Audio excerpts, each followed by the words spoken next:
Antes de entrar propiamente en el tema, quisiera contarles de dónde surgió la idea de este proyecto, por qué estamos haciendo este conversatorio. Antes de empezar, también es muy importante que estamos, para los que quieran hacer trinos durante el conversatorio, lo estamos haciendo con este hashtag, entonces pueden hacerlos.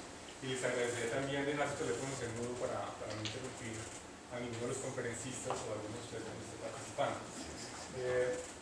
El año pasado, con 3 colegas de las universidades EAFIT del norte y con una estudiante de maestría nuestra aquí de CIDER, nos planteamos una pregunta, y es: ¿cuál es el lugar de la academia en la construcción de paz? Estamos en el medio de un proceso de negociaciones de paz, ¿cierto? Que independientemente de cómo nos salga, pues le plantea retos, digamos, a los académicos. El año pasado, ustedes recordarán, se produjo el informe de la Comisión para el Entendimiento del Conflicto Armado. Ese entendimiento produjo no uno, sino 14 diagnósticos sobre qué causa el conflicto armado en Colombia y por qué ha sido tan persistente. Entonces, para algunas personas opinan que tal vez ya sabemos suficiente sobre el conflicto armado y que no hace falta en realidad que los académicos profundicen más sobre el tema, como que ya el tema está agotado y estamos todos cansados de eso. Y el año pasado, para completar conciencias en la convocatoria de doctorados, pues dejó a las ciencias sociales por allá un poco arrinconadas. Y ustedes recordarán que hubo un debate en prensa en octubre, noviembre, donde varias personas opinaron que en realidad el futuro del país estaba en las ciencias básicas, en las ingenierías, y que el tiempo de las ciencias sociales había pasado ya, digamos, los problemas están ya entendidos, entonces hay que mirar hacia el futuro, y el futuro no está en las ciencias sociales. Entonces la pregunta que empezamos a hacernos es: bueno, ¿será que es cierto que ya no, o sea, nos toca dedicarnos a otra cosa, o a una panadería o algo así, o será que como académicos podemos seguir haciendo cosas relevantes para la construcción de paz? Entonces decidimos preguntarle no a académicos, sino a personas del mundo, digamos, práctico, de la vida real o aplicada. Decidimos preguntarles en qué temas es crítico que los investigadores sociales hagamos contribuciones, o realmente ya las que tocaba hacer ya las hicieron Pizarro y todos los demás investigadores, y ya realmente el tema está muerto. Entonces nos fuimos por varias ciudades del país, hablando con funcionarios públicos, con líderes sociales, con líderes indígenas, hablando con técnicos de la cooperación internacional, hablando con comunidades en barrios, con líderes juveniles en barrios de Barranquilla, con líderes en Montes de María. Hola, ¿cómo estás? Bienvenida.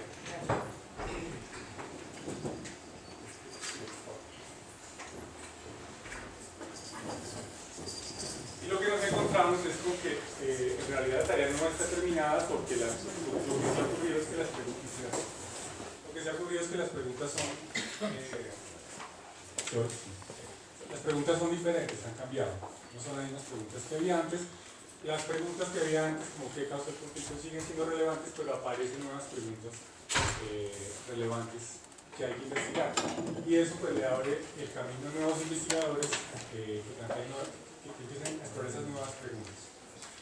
Y de ese trabajo salió este resultado, que lo llamamos las 48 preguntas sobre la construcción de paz en Colombia.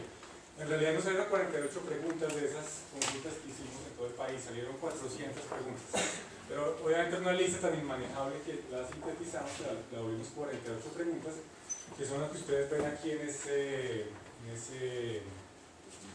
plegable que tienen en sus escritorios. Entonces allí encuentran las 48 preguntas, allí encuentran a quién entrevistamos, o al menos a qué organismos entrevistamos, y pues cómo lo hicimos, ¿verdad? Y están organizadas temáticamente. Entonces nos parece que este es un punto de partida importante, porque la otra tentación que hay es el activismo, que es empezar a hacer cosas un poco sin saber cuál es el problema, sin entender. Y aquí viene muy al lugar esta cita de Einstein, que dice que es muy importante detenerse a preguntarse primero qué es lo que quiero resolver y después sí pasar a la acción. No lanzarse a la acción un poco a la carrera sin saber qué es lo que estoy buscando y qué es lo que estoy tratando de entender. Entonces, con base en estas preguntas vamos a empezar a hacer una serie de eventos para discutirlas. Y este afiche que ustedes ven acá es de otro evento que tenemos dentro de un mes en Medellín, en EAFIT. Y este se refiere a la pregunta número 23. Esta pregunta tiene que ver con, no, perdón, la pregunta 26, tiene que ver con educación para la paz. Los que estén en Medellín en ese momento, Max, por ejemplo, de pronto nos puede acompañar. Vamos a estar en EAFIT y vamos a estar con varios investigadores de CINDE. Hoy, por supuesto, no estamos para discutir esa pregunta, sino otra que es la pregunta número 11 de esa lista que ustedes tienen ahí en su escritorio. Que es la pregunta, es una pregunta la misma: ¿qué políticas y programas de integración económica y social, de retorno o de prevención y desplazamiento podrían adoptar las ciudades colombianas para hacer frente a la masiva migración de personas desplazadas por el conflicto armado en las últimas décadas y a la vez contribuir a la reparación de esas víctimas?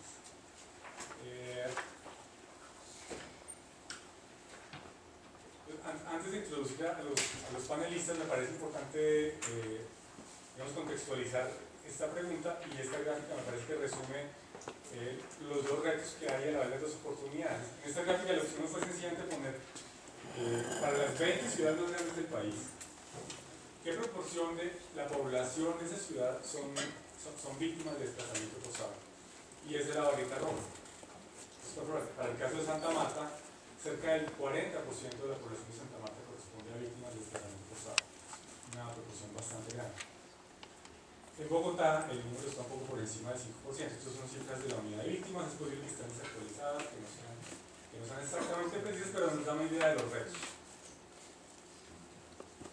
Entonces lo que vemos allí es que hay retos diferentes. El reto de una ciudad como Manizales, como Bogotá, es diferente al reto de una ciudad como Santa Marta o como Valledupar, por ejemplo, que tienen una participación bastante alta. Pero por otro lado tenemos la línea azul. Entonces en esa línea azul están organizadas las ciudades dependiendo de qué población víctima tiene cada una. Y lo que vemos es que si lográramos en estas 20 ciudades reparar y restituir los derechos de las víctimas, lo habríamos logrado tener a cerca del 40% de la población víctima de todo el país. En ese sentido, digo que es un gran reto y una gran oportunidad, porque aunque es un gran reto para estas ciudades, quiere decir que si nos concentráramos solo en estas 20, ya habíamos resuelto una gran parte de la cuestión de la reparación a las víctimas. Entonces, para discutir esta pregunta, hemos invitado a tres personas que son, voy a presentarles ahora, que son Ana Teresa Bernal, que es economista. Muchas gracias por atender la invitación. Ana Teresa hizo parte del grupo de fundadores de la Red Nacional de Iniciativas Ciudadanas por la Patria de Paz, y desde Red de Paz participó en la organización del Mandato por la Paz, que algunos de ustedes recordarán, que fue una gran movilización ciudadana que consiguió 10 millones de votos simbólicos contra la guerra, que fue una manera de presionar a los candidatos a las elecciones presidenciales del 98 a comprometerse a buscar la paz. En 2012, Gustavo Petro la nombró alta consejera para las víctimas de Bogotá y le confió la misión de liderar la implementación de la ley de víctimas en la ciudad. En la actualidad, Ana Teresa impulsa el movimiento 1 millón de mujeres de paz.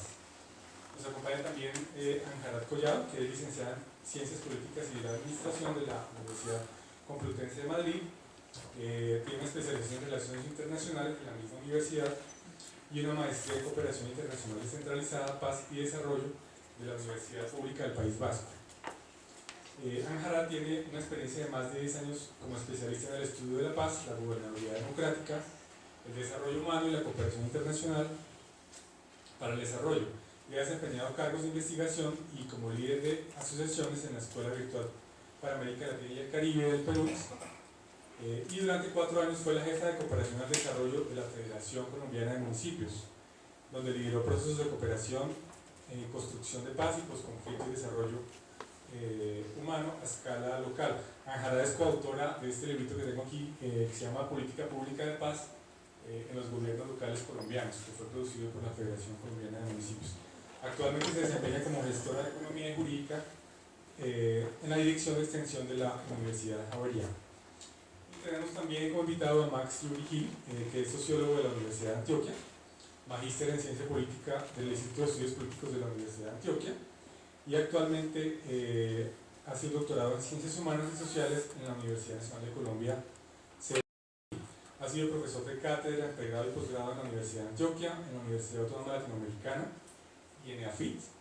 trabajó en la Personería de Medellín como coordinador de investigaciones en derechos humanos y en la Corporación Regional en Medellín también, de la que fue director entre 2011 y 2014. Max colabora como columnista en la página web pacifista.com y en el seminario virtual Caja de Herramientas de la Corporación Viva la Ciudadanía. Entonces les agradezco a los tres por haber aceptado la invitación. La metodología que vamos a usar es la siguiente. Esa pregunta que ustedes vieron antes, la partimos en 4 preguntas, digamos subpreguntas. Vamos a discutir cada una de esas 4 preguntas con los panelistas y enseguida a eso abrimos la participación para que ustedes puedan hacer preguntas también a los panelistas. Entonces, sin más preámbulo, les quisiera plantear la primera pregunta. Y la primera pregunta es, para las víctimas, ¿son las ciudades un lugar de realización de sus derechos o de profundización de la vulnerabilidad? ¿O hay progreso en algunos derechos pero hay retrocesos en otros? Y si es así, ¿en cuáles? Entonces, les agradecería que cada uno diera una breve respuesta de unos 5 minutos y luego pasamos a la siguiente. Sí. Bueno, muchas gracias por la invitación, buenas noches.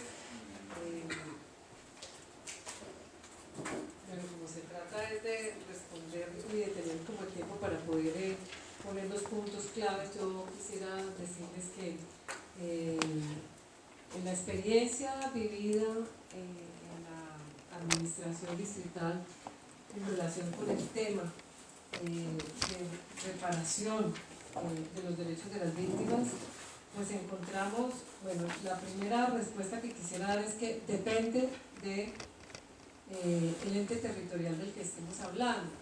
Por una parte depende del tamaño del ente territorial, de su capacidad económica, de las posibilidades que el propio ente territorial tenga para responder a las demandas que presentan las víctimas, sus necesidades. En segundo lugar, depende de la voluntad política del gobernante, de los gobernantes, de los funcionarios públicos, para responder a las necesidades de las víctimas. En tercer lugar, en Colombia estamos viviendo un momento muy particular, es que la sociedad colombiana es una sociedad que se debate entre el conflicto y el posconflicto. Nosotros no podemos decir, es que estamos en el posconflicto, estamos en el conflicto todavía y tenemos que responder a necesidades del posconflicto. Me explico. Una sociedad empieza a atender a sus víctimas y a responderle, a repararlas cuando ha caído la dictadura, cuando pasó el hecho violento, el hecho de terror, en el caso pues de las bombas, etc. Colombia es una sociedad que sigue en el conflicto, pero ya lleva un tiempo haciendo atención a las víctimas y haciendo experiencias de reparación. ¿Qué pasa con el tamaño y la capacidad económica del ente territorial? Pues no podemos comparar cómo es la reparación, voy a decir cualquiera de las ciudades aquí, de Sincelejo, por decir algo, en Sincelejo, con la reparación en Bogotá o en Medellín.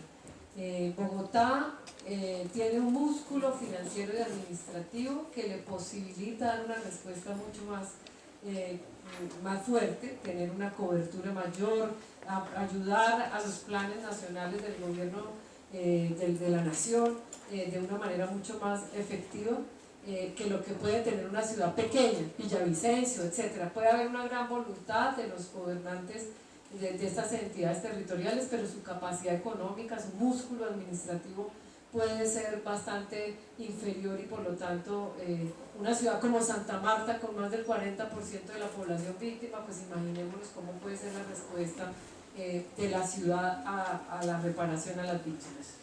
Lo otro que quiero decir es que de todas maneras, si bien las víctimas llegan a una ciudad como Bogotá y encuentran una infraestructura de servicios importante, encuentran servicios públicos, agua, luz, teléfono, internet, etc. Y eso es importante y es atractivo, encuentran educación, encuentran atención en salud, en algunas ocasiones planes de vivienda, etc. el choque que sufren las víctimas del desplazamiento es muy fuerte y se dan rupturas que son irreparables. Por ejemplo, las rupturas de tipo cultural para las comunidades indígenas y las comunidades afrodescendientes. Uno vive con ellos las situaciones de ruptura cultural que son muy graves. Nosotros tuvimos la experiencia, por ejemplo, con la comunidad en Vega, también con la Huaunal y con algunas comunidades que están desplazadas en Bogotá, cuando tuvimos que darles alojamientos, toda la situación y el choque cultural que viven ellos, por ejemplo, cuando son alojados en un albergue. ¿Por qué? Porque ellos no tienen en su experiencia la dimensión cerrada, del espacio cerrado, del espacio en que no pueden salir, en que están metidos en un lugar y están siempre queriendo salir, quieren el espacio libre, quieren la libertad. Los niños tenían muchas dificultades con los baños, por ejemplo. Ellos abrían las llaves y ellos no entendían por qué el agua circulaba por un tubo, cuando ellos conocen el agua libre, en la quebrada, en el río. Hacían unas inundaciones en los baños y en las habitaciones tremendas, porque dejaban el agua abierta. Tuvimos como experiencias de ese tipo que uno solamente viviendo las puede entender. De manera que sí hay situaciones de tipo cultural y rupturas graves. Lo otro es que la ciudad, por más infraestructura y recursos que tenga, aún no logra que las comunidades y los desplazados se integren de manera plena con todos sus derechos a la ciudad, y eso genera otras situaciones de conflicto y muchas veces de violencia. Hay localidades en Bogotá que presentan situaciones de conflictividad muy grande con población afrodescendiente, especialmente con población afrodescendiente se generan situaciones de discriminación y de exclusión, y eso es un problema que no está resuelto. Entonces yo dejo como ahí para que podamos desarrollar un poco más la conversación, pero considero que no todas las ciudades pueden garantizar los derechos de las víctimas de la misma manera. En algunas ocasiones se presentan situaciones de conflicto que pueden llevar a la violencia, y hay mucha dificultad en la integración plena de las víctimas con sus derechos a la ciudad después del desplazamiento. Buenas tardes a todas y a todos. Yo voy a hablar desde la experiencia de 9 años que llevo en el país trabajando en temas de política pública de víctimas, pero fundamentalmente en municipios de cuarta, quinta y sexta categoría. Estoy completamente de acuerdo en que una cosa es Bogotá y otra es el músculo presupuestal y de capacidades que pueden tener municipios pequeños. Allí aparecen ciudades capitales, aparece Bogotá, aparece Santa Marta. Tame, en Arauca, tiene el 90% de población víctima. Barbacoas, Nariño está alrededor de un 60%, lo que cambia radicalmente la estructura de fortalecimiento y músculo institucional a la hora de elaborar una política pública que se tiene que hacer. Es decir, las víctimas no tienen que tener una política pública específica que también, sino que se tiene que trabajar de manera transversal. Y aquí voy un poco con la respuesta a la pregunta. Yo voy a ser muy crítica, entonces antes que nada, ¿sí?, voy a decir que lo que está haciendo Colombia es único, ¿sí? España tuvo 1 millón de muertos después de la guerra civil y más de 3,5 millones de víctimas, y al tener más de 3,5 millones de víctimas decidió que no podía repararlas, que no había músculo financiero para repararlas. Por lo tanto, y muchos países decidieron eso después de firmar procesos de paz. El número de víctimas es tan alto que se decide directamente que no se reparen. Lo que está haciendo Colombia es único, ¿sí? Por lo tanto, todas las críticas planteadas en la respuesta son simplemente para mejorar el proceso, no para tirarlo o echarlo, sino para mejorarlo. Lo que está haciendo es único. Ahora, claro, estamos hablando del 16, casi el 16% de la población colombiana. Eso es una barbaridad en términos de políticas públicas, en términos de presupuesto. No estamos hablando de una minoría, estamos hablando de casi el 16%, y en esquemas de política pública tú previenes un problema. Si no acabamos con el conflicto armado, el problema no se previene. Lo que quiere decir que va a seguir habiendo un goteo de víctimas constante y constante, ¿sí?, hasta que se acabe el conflicto armado. En este sentido, ¿sí?, los esquemas institucionales tienen que dar un vuelco completo en este país para la atención a víctimas. ¿En qué sentido? Para mí, las ciudades sí son lugares hostiles en general en Colombia. Es decir, no están hechas para el ciudadano como tal, no están hechas para el disfrute de lo público, lo cual lo hace muy complicado para un ciudadano normal, pues para un choque cultural con víctimas, con desplazamiento es todavía más difícil. Puede ser un poquito más fácil en municipios de tercera, cuarta, quinta y sexta categoría, pero también tiene dificultades. Entonces, ¿por qué para mí sí son ambientes hostiles? Primero porque cuando llegan están en situación de vulnerabilidad. O sea, es decir, no llegamos como los que nos mudamos normalmente, ¿sí?, con todas las condiciones ya establecidas, estamos en situación de vulnerabilidad. Y cuando llegan a las ciudades, llegan a barrios con situación de vulnerabilidad, llegan a espacios con situación de vulnerabilidad, lo que sí los hace ambientes hostiles para la revictimización de esas víctimas. Es decir, el contexto y el ambiente todavía no está preparado para recibirlas con todas las garantías y con todos los derechos. Bogotá todavía lo puede hacer mejor, pero lo que les digo, cambia Arauca, por ejemplo, es una locura, ¿sí? Esa la primera. La segunda es que es un ambiente hostil porque con datos de la SNARIF, ¿sí?, casi el 80% del gasto que se ha destinado de la ley de víctimas ha sido para ayuda humanitaria y asistencial. Lo que quiere decir, sí, que esto no ha provocado que se interactúe con políticas integrales de reparación. Entonces no podemos hablar todavía de planes de vida, no podemos hablar de superar esa situación de vulnerabilidad, sino que todavía 5 años después nos estamos gastando el 80% del presupuesto en ayuda humanitaria de emergencia. Esto es vivienda, salud y reparación, lo cual hace que si además lo unes a un contexto de vulnerabilidad, puedas producir revictimización de una manera mucho más fácil. La otra, si estamos hablando del 16% de la población y en municipios que tienen más del 50% de su población víctima, ¿sí?, no podemos hablar de integrar a las víctimas o hacer políticas diferenciadas. Se trata de, como pasó con el género en su momento, ¿sí?, que eso además lo establece la ley, incorporar de manera transversal a las víctimas en todas las políticas públicas, en todos los planes de desarrollo. Como pasó con género en su momento, eso debería estar pasando y eso no pasa, ¿sí? Hacemos las políticas generales para todo el mundo y luego hacemos la especialidad para víctimas. Claro, eso no hace que nos articulemos, como decía, en políticas integrales de reparación. La otra razón, municipios, y esto sí, cuarta, quinta y sexta categoría, que por cierto son el 90% de los 1.100 municipios que tiene este país, ¿sí? No hay presupuesto.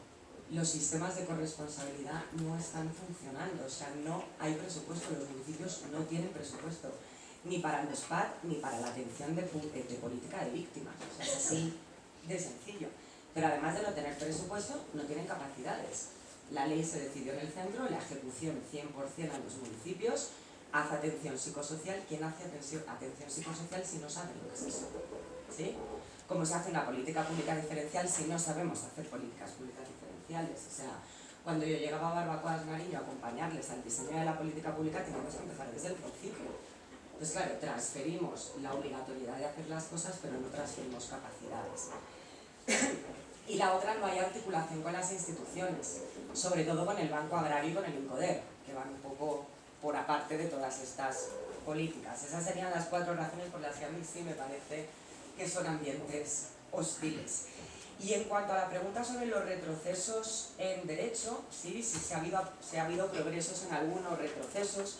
Como el objetivo del conversatorio es identificar elementos de trabajo y de investigación, yo voy a la mala, voy a ponerme en el retroceso, ¿sí? Y yo estoy preocupadísima, ¿sí?, por la atención a salud mental de más de 7,5 millones de víctimas. O sea, a mí eso me parece que está en el último tema de la agenda de absolutamente todas las políticas públicas de víctimas, cuando de verdad debería estar en el primero, segundo o tercero.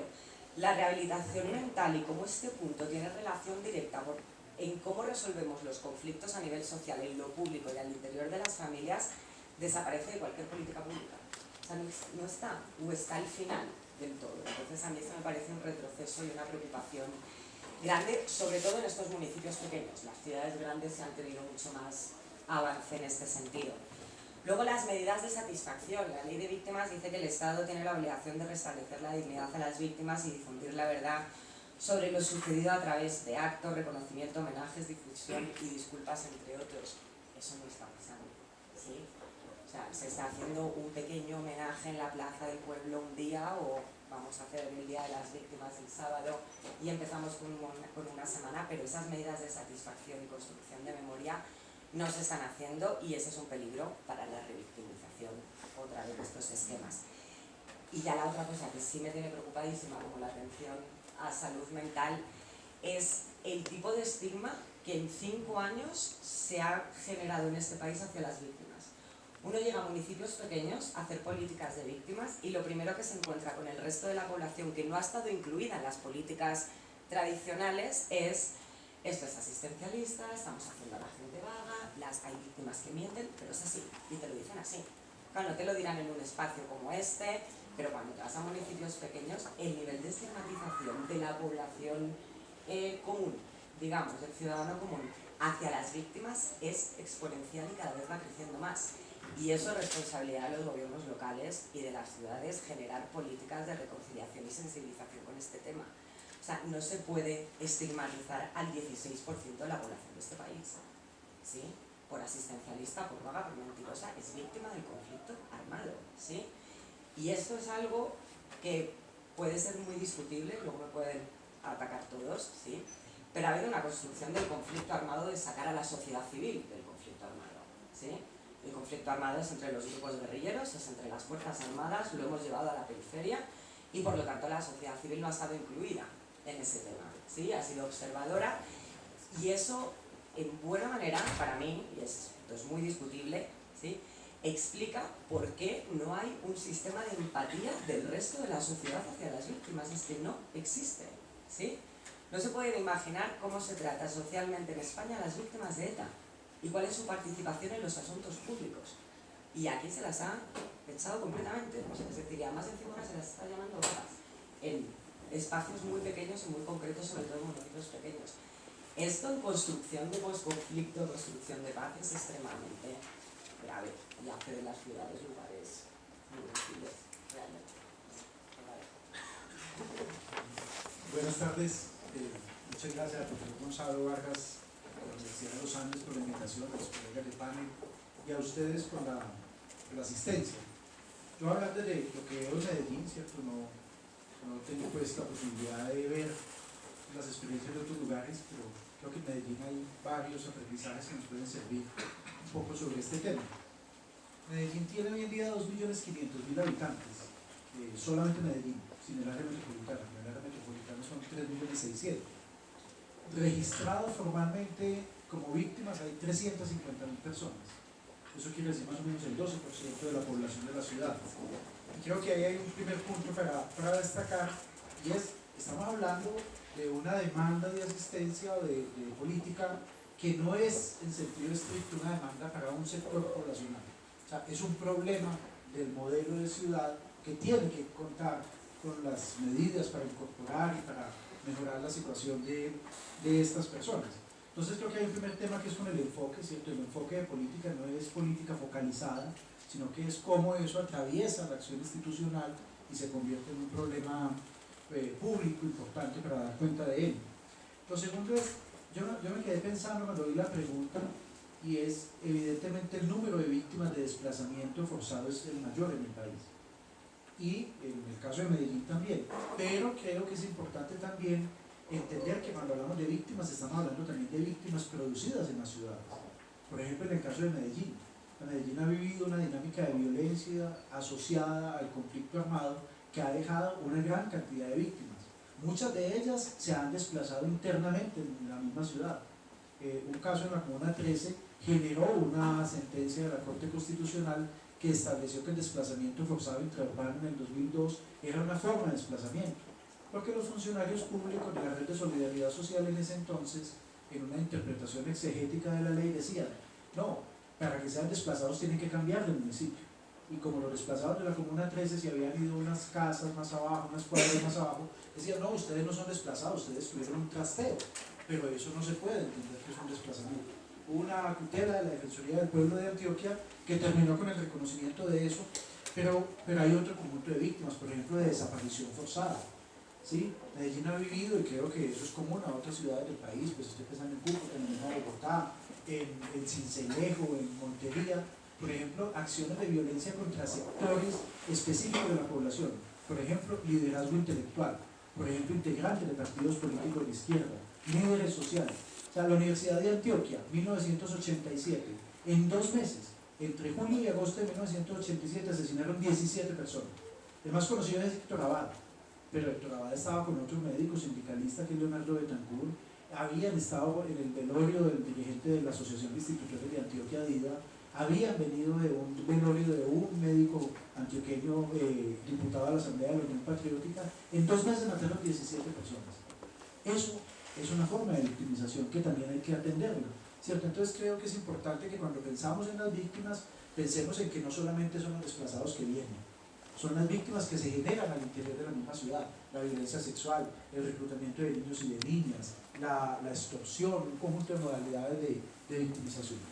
Lo otro que creo que es importante también destacar, un poco para tratar de abordar la pregunta por cuáles derechos se garantizan y cuáles no, creo que indiscutiblemente el músculo, la voluntad y la exigibilidad en la ciudad es mayor, y eso creo que es una realidad de la cual hay que dar cuenta. Pero creo que hay una mirada un poco reducida de los derechos de las víctimas. O sea, cuando hablamos de derechos de las víctimas hablamos de verdad, hablamos de justicia, de reparación integral, de medidas de satisfacción y de garantías de no repetición. Y la acción institucional se ha centrado mucho, ahora yo sé que Bogotá es distinto y ahora contaré algo de Medellín, en una pregunta más adelante, pero por ejemplo el tema de verdad, memoria y esclarecimiento no aparecen en la agenda de los derechos de las víctimas con la fuerza que tienen. O sea, un poco la idea es como ayuda humanitaria de emergencia, algunas políticas de empleo, casi todas fracasadas, ¿cierto? Iniciativas comunitarias o sociales de empleo, que todas tienen muy mala utilidad y terminan generando las cadenas de frustración. Pero por ejemplo cosas como lo que se ha dicho, reparación transformadora. ¿Qué hacemos para que las víctimas no entendamos que la reparación es volver al estado inicial, muchas de las cuales están en una situación de miseria y marginalidad, sino que aprovechemos la reparación para transformar esos proyectos de vida? El tema de memoria como una garantía de no repetición, un poco pensando eso, ¿qué es lo que tenemos que hacer como sociedad para que lo que hemos vivido no nos vuelva a pasar? ¿Cuáles son los aprendizajes que hay ahí? Creo que en ese tema es muy débil. Y el último punto que creo que también es importante, lo planteaba la compañera sobre el tema Ancarat, es, mire, el tema de la percepción de la ciudadanía, ¿cierto? Yo creo que entre la ciudadanía, eso se extiende de alguna manera a los funcionarios públicos porque también son ciudadanos y también tienen un conjunto de preconstrucciones sobre quiénes son las víctimas, pero hay como 3 representaciones. La primera, hay un temor por el contagio que traen, ¿cierto? Nos traen la violencia, nos traen la guerra, son peligrosos. No, sí, muy bueno que atiendan a las víctimas porque no vivan al lado, ¿cierto? O que sus hijos no estudien en nuestras escuelas, que no se encuentren con nosotros, ¿no? Que estén por allá en los asentamientos periféricos, que estén en otros lugares, y que no nos contagien, ¿cierto? Como que no nos vayan a traer ese virus que nos puede involucrar. Lo segundo, una mirada de asistencialismo, como si fueran damnificados de un fenómeno natural, ¿cierto? Y hay que hacer alguna cosita con ellos, hay que ayudarles, pobrecitos. O la tercera, que cada vez gana más fuerza, son unos avivatos que se quieren aprovechar. Nosotros cuando estábamos en la personería teníamos unas tensiones muy fuertes con la alcaldía y con la unidad de atención a víctimas, porque había una sospecha detrás de cada víctima. No, es que se quieren robar los recursos del Estado, es que dicen mentiras, es que en las declaraciones dicen mentiras, se contradicen. O sea, un conjunto de prácticas de representación de eso, y también una cosa que es evidente y que genera conflictos en muchos territorios, y es un reclamo de los pobres históricos, de las poblaciones que han vivido situaciones de pobreza y marginalidad histórica, y es porque a ellos primero. ¿Cuál es la justificación para atender a las víctimas primero que a nosotros que estamos aquí haciendo filas? ¿Cierto? Y eso genera un conjunto de tensiones que creo que es importante atender. Creo que la ciudad, en algunos casos, es un espacio en el cual las víctimas, por ejemplo, de desplazamiento intermunicipal, la condición de anonimato le genera un cierto nivel de protección. O sea, no es lo mismo estar desplazado de una vereda de San Carlos e irse a la cabecera de San Carlos, donde todo el mundo se conoce y saben quién es quién, que llegar a Medellín. Pero por el otro lado, la ciudad es una ciudad hostil, por ejemplo, para la población campesina, lo que pasa con los hombres y las mujeres que llegan víctimas del desplazamiento, lo que pasa con los adultos mayores y los niños y niñas en las ciudades. Creo que hay ahí pues un reto muy grande porque la ciudad no es precisamente un espacio de acogida. Normalmente es un espacio que se mueve un poco entre la indiferencia y la hostilidad.